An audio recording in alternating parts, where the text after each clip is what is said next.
Bonjour chers élèves, aujourd'hui notre leçon est intitulée Structure de groupe et de sous-groupe. Structure de groupe.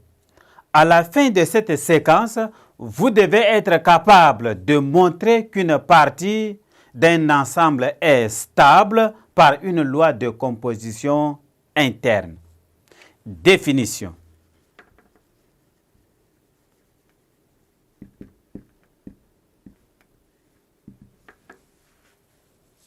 Soit A, un ensemble non vide. On appelle loi de composition interne sur A une application A croix A dans A. On dit encore que cette application est une opération dans A. Remarque.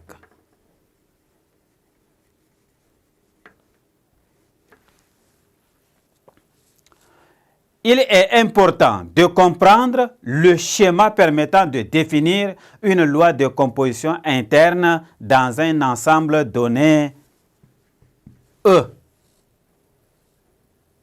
Ainsi, si on considère deux entiers X et Y et qu'on les compose par l'addition, on obtient un résultat X plus Y qui est un entier.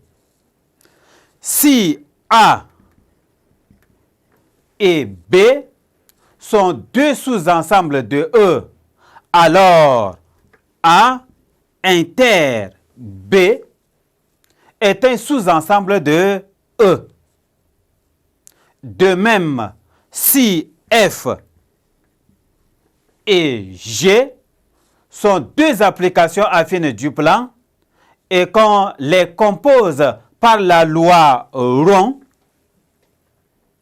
on constate que F rond G est une application affine du plan. En fait, ces trois situations présentent le même schéma.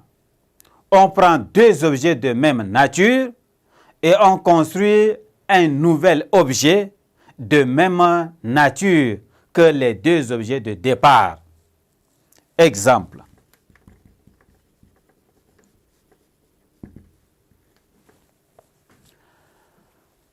Exemple 1. Dans l'ensemble des entiers naturels, l'ensemble des entiers relatifs ou l'ensemble des nombres complexes, l'addition et la multiplication sont des lois de composition interne. 2. Dans l'ensemble des entiers naturels, la soustraction n'est pas une loi de composition interne. Vous prenez par exemple 2 moins 5 est égal à moins 3. Moins 3 n'appartient pas à l'ensemble des entiers naturels. 3.